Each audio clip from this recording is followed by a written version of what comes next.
Hello everyone.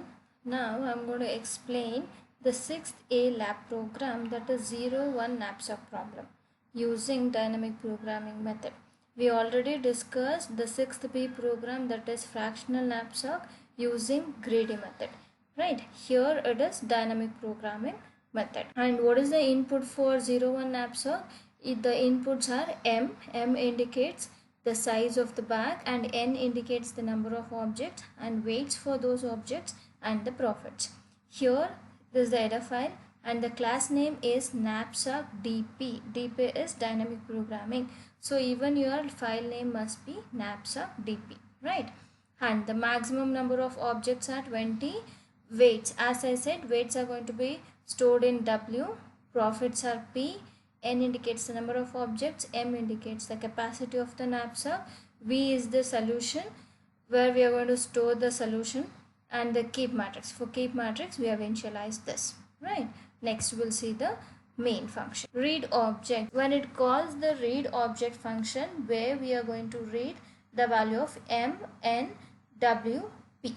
Right, those are the inputs for the knapsack problem. And what is these two for loop indicates? As I said, while explaining the 01 knapsack algorithm, will be having three cases, right? These two for loop indicates the first case in the 01 knapsack, that is if I value is 0, that is if there is no objects, means even the bag capacity is 3 kilo, 4 kilo or 5 kilo. If it doesn't have any object, means that is no objects are placed into a bag. And one more case, what in case if the bag capacity is 0. If the bag capacity is 0, even if we have 4 or a 5 or a 10 objects also, we can't able to place that, right? That is your first case in the 01 knapsack algorithm. These two indicates that condition. Next two cases will comes under knapsack function, right? Now first we'll see the read object function. When it comes to read object function, what are the inputs that we are going to read? Capacity of the bag, that is 5, and the number of objects are 4, and the weights are 2, 1, 3, 2. 2 kilo for the first object, 1 kilo for the second, 3 kilo for the third, and 2 kilo for the fourth. And the profit of first object is 12, next is 10, third one is 20, and the fourth one is 15. Now we are done with reading the objects. After reading the objects, as I told you, these two indicates the first case in your algorithm. Next, for the further two cases, which will comes under knapsack function. Now we'll see the knapsack function, right? And this is the knapsack function. As I said, the two more cases, that is if the weight of the object is greater than the bag capacity. That is your second case in our algorithm, right? If the object weight is greater than the bag capacity, we can't place the object inside the bag. Instead of that, what we are going to enter in the table means we are going to retain the previous value. What was the previous value we had? The same thing is going to be placed into a solution. And also even in the keep matrix, if we didn't change any value over here, so even in the keep matrix also we'll keep the value 0, right? We know in the keep matrix with the entries will be only 1 and 0. 1 means if the value for that particular location, that particular entry v of ij, if it changes from the previous entry, then that is going to be indicated by 1. If it remains as the previous value, that is going to be indicated as 0. I've explained this while explaining 01 knapsack, right?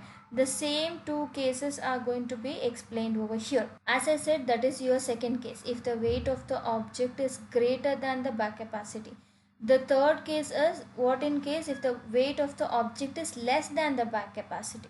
If the weight of the object is less than the bag capacity, then we can able to place that particular object into a bag.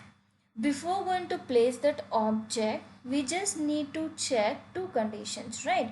What in case if I place that object, are we going to get more profit or we are going to get a less profit? If it is a less profit, means we are going to keep the previous value as it is. That is your else case.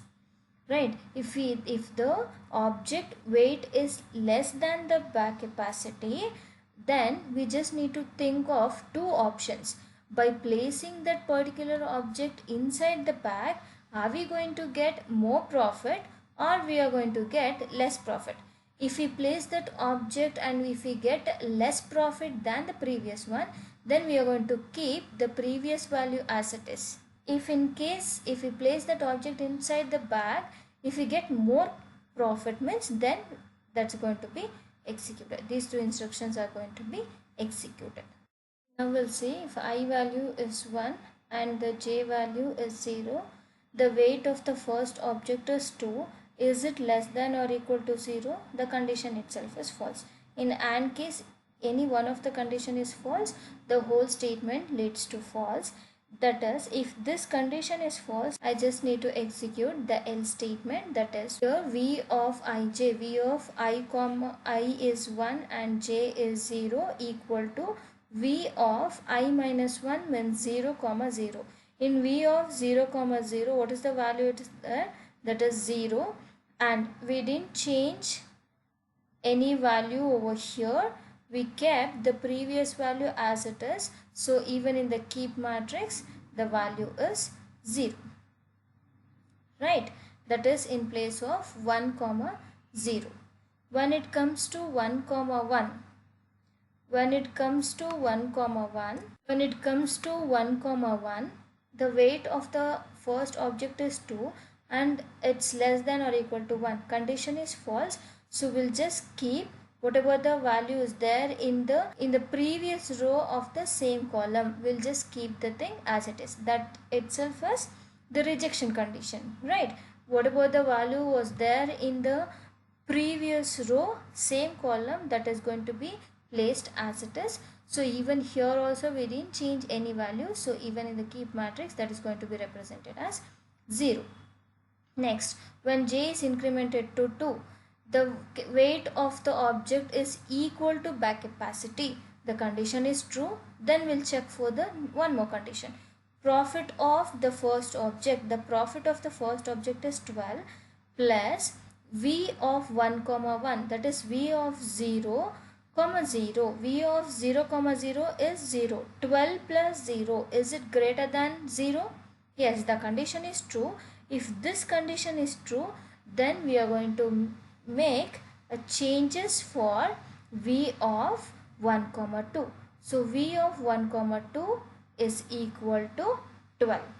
That is p of I, that is profit of first object, plus v of 0 comma 0, that is 0. So the v of 1 comma 2 equal to 12. That is nothing but it has changed from 0 to 12. That change is going to be represented over here with the value 1. Right.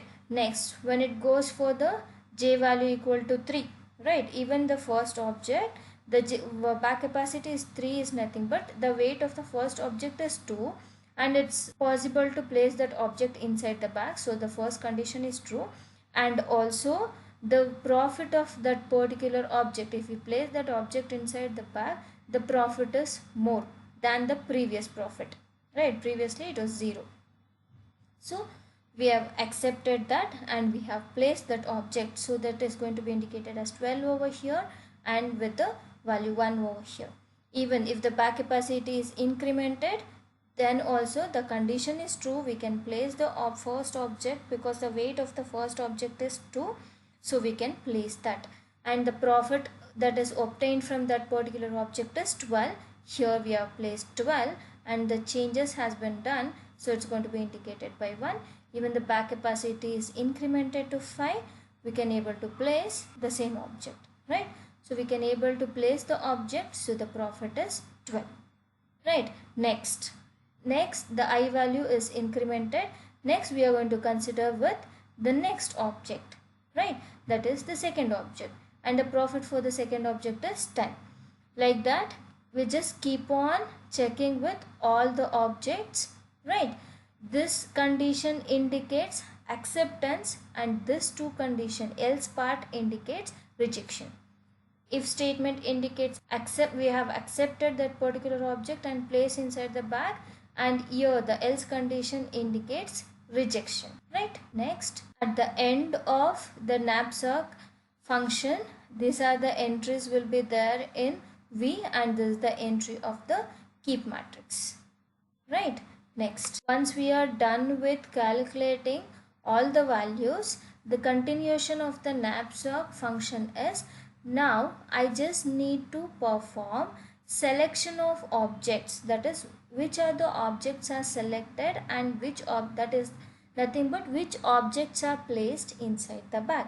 In order to perform that, this is what the code, right? R is nothing but remaining capacity of the bag. Initially R will be initialized with the M is nothing but capacity of the bag, that is 5. So R value is 5 over here. Then which are the objects or items are selected, that is going to be print over here. The word items equal to is going to be print in the output statement. Next, as we know that here the object selection are done in the reverse order, that is from the fourth object, next third, next second, then will come for the first object.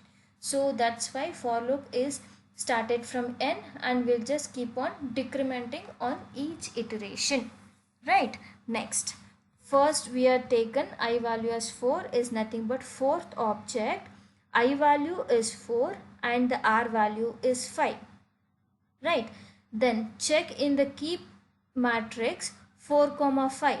4 comma 5, the entry is 1, so the condition is true. Then print I, that is nothing but print 4, that is nothing but fourth object is selected and that is going to be placed inside the bag. Next, after printing the value 4, next I just need to calculate the remaining capacity of the bag. That is done by this particular instruction, that is R equal to R minus weight of the fourth object. R is 5 and weight of the fourth object is 2, so the remaining value for R is 3, right? Then decrement I. When you decrement the I value, the next I is 3 comma R value is 3. So check what is the entry in 3 comma 3. The entry in 3 comma 3 is 0, that is nothing but it's not 1, the condition is false, will come out of this if statement, then I is going to be decremented. When we come out of this, we are not at all going to change the R value, that is nothing but we are not going to place that third object inside the bag, means bag capacity is same as the previous, right? Next, now I value is 2 in the keep matrix, 2 comma R value is still 3, so 2 comma 3. Check what is the value in 2 comma 3. In 2 comma 3 the value is 1, that is true. So we have selected the second object, so it's going to print 2, right? Next, weight of the second object is going to be decremented from the remaining capacity of the bag, that is 3 minus 1 equal to 2, right? Next, decrement I, then we are going to check with I value is 1 comma 2. What is the entry? 1 comma 2 is 1, that is nothing but we have selected the first object also. So the 1 value is going to be print, and when we are going to calculate the remaining capacity, 2 minus 2 is 0. Then when decrement the value and we are going to check with the for loop, that is here the statement leads to false, will come out of the for loop. When we come out of the for loop, we are going to return v of n comma m, return v of 4 comma 5. What is the value present in 4 comma 5 of v? 4 comma 5 is 37, that is nothing but a solution, optimal solution for the given problem. That is returned to a main function, that is nothing but optimal solution. At last it's going to print what is the maximum profit that we have got at the end of this particular problem, right? And that is going to be the end of this program, right? Next, this is the output. The same value, that whatever I have taken for tracing, same value I had given over here. Maximum capacity of the knapsack is 5, number of objects are 4, that is n value, weights are 2, 1, 3, 2, and the profits are 12, 10, 20, 15, and the selected objects are 4 to 1, and the optimal solution is 37. We have one more output over here. For this particular output, you just do the tracing. Right, thank you.